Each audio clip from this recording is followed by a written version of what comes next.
What's up guys, Houndish here, and today we've got the weekly reset for the 20th of November, and this one is the final reset inside of Season 4. So of course there are a few things to take note of as we come to the end of the season. We've got Season 5 beginning next week, which is pretty crazy, but of course we've got a bunch of content and things to round up for this week. All of the typical reset stuff, we've got bonus points in Gambit, powerful rewards, new inventories, quest warnings, and a bunch of other stuff, guys. So if you do enjoy this video, a rating below super helps me out. If you're new to the channel, be sure to hit subscribe if you want to see everything related to Destiny 2, but now let's get into it. First up, like I said, this is the final week in Season 4. Next week, a whole bunch of stuff is going to reset. Of course, we'll have the beginning of Season of the Forge. And then on the following week, we are going to get the Black Armory expansion. In terms of news stuff, Bungie said it could be a pretty light news week this week, but next week we will be getting a vidoc with a breakdown of all of the content in the annual pass, as well as the update to launch Season 5, of course. So next week is going to be a very busy one, but I did make a video yesterday breaking down all of the content you can expect to change going into Season 5, as well as some ways to prepare for the Black Armory, so you can check that out in the description below if you want to.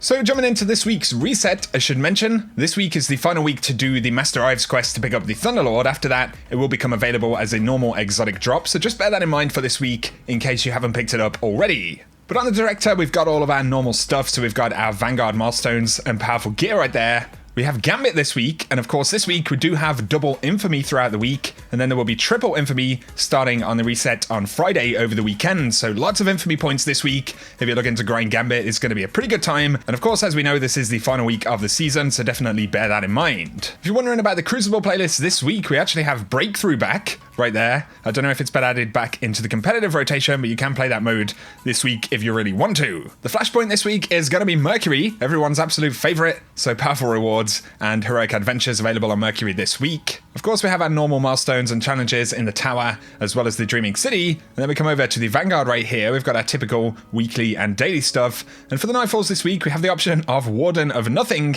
Inverted Spire, and Strange Terrain. I don't think Strange Terrain has been up for a while, so that'll be good, especially if you want to pick up any of the specific loot. Up next though, we are on a medium curse week in the Dreaming City, so next week we'll get Shattered Throne. This week is going to be a little bit of a quiet one, but if you're still collecting chests, any of that stuff, of course you can jump in, and you get all of your powerful rewards from Petra. As always, the Spider will have the powerful bounty. We also get one from the Drifter and from Hawthorne, so don't miss out on those. And if you're needing to grind Escalation Protocol for any of the weapons, all 3 of the weapons can actually drop this week, so it's definitely a good time to jump in. And of course, as I mentioned before, on top of this, we are in the final week of Season 4, so if you have any season-specific stuff that you need to get done, we have until November 27th, and I'll keep you guys posted on any news about that. Finally, at Eververse, there are some bundles with 50% off that you can check out if you're interested. We do have stuff for Bright Dust, so the All Alone emote, Dust Off, we've got the Hecuba S Sparrow, the Twin Fang Sparrow, we've got the Death to Kel ship, which is pretty cool, the Hardtop Regent, the Shank Shell, the Horned Horse Projection, and the Electronic, Mind Cage.